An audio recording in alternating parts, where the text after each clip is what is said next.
Explicaremos paso a paso cómo hacer cajones para muebles. Asegúrese que el lugar de trabajo esté limpio y con el espacio suficiente para desarrollar la operación de manera segura. Verifique que los equipos estén en buen estado y con sus dispositivos de seguridad. Y use los elementos de protección personal recomendados según el tipo de operación.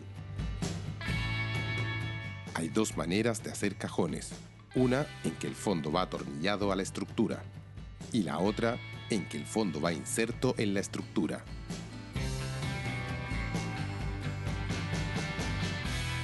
Un aspecto importante es el tamaño de los cajones.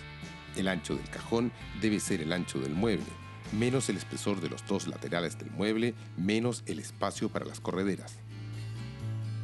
En este caso, los cajones miden 29,4 centímetros.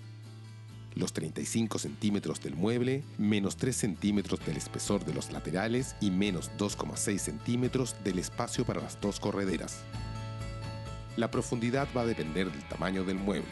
Considerar que las correderas están disponibles en dimensiones de 30 a 60 centímetros con incrementos de 5 en 5 centímetros.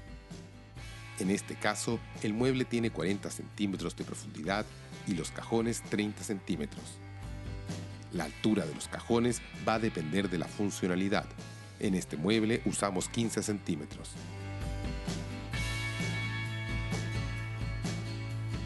Esta es la forma más sencilla de armar un cajón, solo necesita las piezas dimensionadas. Presente las piezas para asegurar que estén en la posición correcta. Los frentes van entre los laterales. Una los laterales a los frentes usando tornillos de 40 milímetros. Recuerde que es necesario hacer una perforación guía. Luego fije el fondo primero al frente y pieza posterior usando tornillos de 20 milímetros. Y luego los laterales. Si va a usar correderas con polín, fije el fondo a los laterales cuando instale las correderas. Y para terminar, instale las tapas plásticas.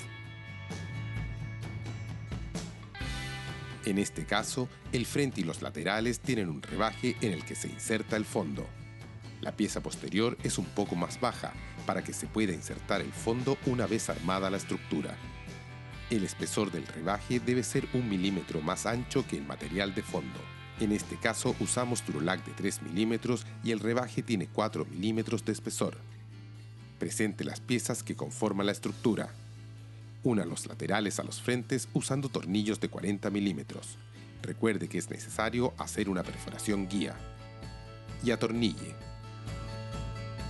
Luego inserte el fondo del cajón y fíjelo a la pieza posterior usando tornillos de 20 milímetros.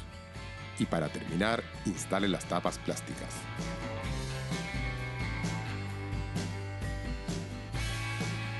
Hay dos maneras de armar cajones, con el fondo atornillado, que es más sencilla, o con el fondo inserto en la estructura. El ancho de los cajones se calcula descontando el ancho del mueble, el espesor de los laterales y el espacio para las correderas. Y no olvide usar siempre los elementos de protección personal y trabajar en forma segura.